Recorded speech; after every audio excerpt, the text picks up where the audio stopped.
been some inaccurate accusations out there. I'm not sure if former Secretary Perry made these, but that it was that suggested that renewables caused failures in Texas's power grid. And actually, numerous reports have actually shown the contrary, that it was failures in coal and natural gas that contributed to the state's power shortages. And officials at the Electric Reliability Council of Texas, which operates the state's power grid, have gone so far as to say that failures in wind and solar were the least significant factors in the blackouts. I know that wasn't exactly your question, but I just wanted to convey that since there's been a lot of confusion about it. Beyond that, about the power grid, I would certainly send you to the Department of Energy for any further comment on that particular line of questioning. Here, White House Press Secretary Jen Psaki responds to claims made by Texas Republicans looking to diffuse responsibility onto Democrats amid their own state's failures to keep the power on during severe winter weather, including comments like these. Oil, old-fashioned oil, and coal. I'm not against nuclear energy either. I'm not against wind turbines. But my question is, if they have these rolling blackouts and you got freezing weather, I mean, and they're not reliable and it's use it or lose it, what good is it? Sean, this shows how the Green New Deal would be a deadly deal for the United States of America. Texas is blessed with multiple sources of energy, such as natural gas and oil and nuclear, as well as solar and wind. But you saw from what Trace said, and that is our wind and our solar got shut down, and they were collectively more than 10% of our power grid. And that thrust Texas into a situation where it was lacking power in a statewide basis. That was power that was spread out by that ERCOT organization that you were talking about. As a result, it just shows that fossil fuel is necessary for the state of Texas as well as other states to make sure that we will be able to heat our homes in the wintertime and cool our homes in the summertime. Texas Governor Greg Abbott decided to go on a conservative media speaking tour decrying the Green New Deal because apparently Texas, which has no Democratic statewide officials, but rather a Republican governor, a Republican lieutenant governor, 2 Republican senators, a Republican state house, and a Republican state senate, somewhere along the line became the only state in the nation to adopt the Green New Deal. And yet it was because of the Green New Deal that the state then dealt with a massive power outage in the middle of winter. Learn something new every day. In reality, no, Texas did not adopt the Green New Deal. What happened is that just as the freezing winter weather drove record electricity demand, instruments at natural gas, coal, and nuclear facilities froze.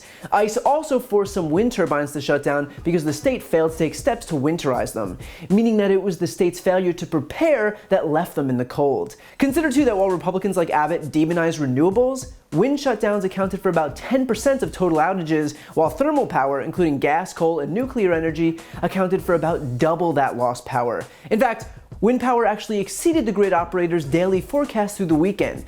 So between the fact that the state failed to prepare for winter weather, and because those impacts were disproportionately damaging to facilities that use fossil fuels, that is why the state has been plagued with power outages.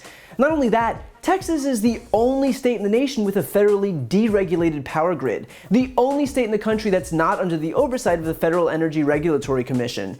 And yet we're supposed to believe that this is the fault of Democrats or California or New York?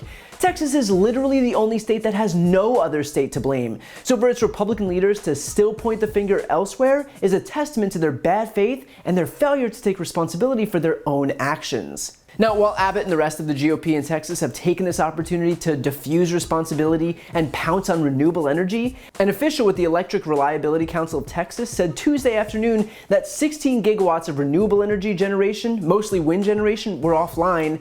Nearly double that, 30 gigawatts, had been lost from thermal sources, which include gas, coal, and nuclear energy. So for Abbott to show up on air and state that wind shut down and that was 10% of the power grid, while failing to acknowledge that thermal sources account for about 50% of the power grid, is just the peak of bad faith. It's like your house set on fire and you blame the shape of the roof instead of the fact that you left a lit candle next to the curtains. Think about this. Wind accounts for 10% of the power here, and thermal accounts for 50%, and Greg Abbott is claiming that because wind is an element of the electricity generation, then renewables are the problem, without acknowledging that fossil fuels account for 5 times more than wind. Like, what? And by the way, those thresholds weren't a surprise. The grid's total winter capacity was always slated at about 80% natural gas, coal, and nuclear power, while only 7% of the forecasted winter capacity was wind power. So not only wasn't this an issue with wind, but it wasn't even a surprise. Wind was always only playing a minor role in Texas's power grid, so pointing to it like it's the problem here would be laughable if it wasn't so disingenuous. This isn't actually about renewable energy because remember, Antarctica has wind turbines. Russia has wind turbines north of the Atlantic Circle. So does Denmark, Sweden, Norway, Canada. Renewables aren't the problem because clearly other countries that are a hell of a lot colder than Texas use that energy and it actually works. The issue here is Republican mismanagement in a Republican-led state wherein they deregulated their power grid and then failed to manage its equipment in precisely the way that regulated equipment would be managed. And so now, rather than accept responsibility, these Republicans are using their own failures to score cheap political points by attacking renewable energy, which is the only energy source that actually overperformed. It is blatant, obvious, egregious lying, which shouldn't come as much of a surprise from the party whose entire identity is now predicated on dishing outright lies to its supporters. Consider too why Republicans like Greg Abbott and Dan Crenshaw and Ted Cruz and Josh Cornyn are villainizing renewables, even though they so clearly weren't the problem. It's because oil and gas companies fund their re-election campaigns. It is that simple. If these guys were coming at this from a place of honesty, the first fact they'd acknowledge is that 80% of their power grid comes from thermal power, and that's what overwhelmingly failed. But they're not coming from a place of honesty. Texas's Ted Cruz was the #1 recipient of oil and gas money in the Senate. In 2020, Texas's John Cornyn was the #1 recipient of oil and gas money in the Senate. And also in 2020, 7 of the top 20 recipients of oil and gas money in the entire House were Republicans from Texas. And so of course these people have a vested interest in blindly protecting the industry that quite literally funds their re-elections. They're not looking out for Texans, they're looking out for themselves and their own jobs. The facts here are beyond simple. Texas set itself up as the only state in the nation with a deregulated power grid. Because of that deregulation, they failed to adequately manage their equipment. This winter, about 10% of the energy was set to come from wind, while about 80% would come from natural gas, coal, and nuclear power. When winter weather hit and their mismanaged systems expectedly failed, they decided to point to the smallest faction of energy as the culprit, also disregarding the fact that even that small faction failed only because they themselves didn't winterize the equipment. And now they're using it to spread disinformation in furtherance of their political agenda. There is a very clear version of reality here, but the Republican Party is wholly refusing to accept it.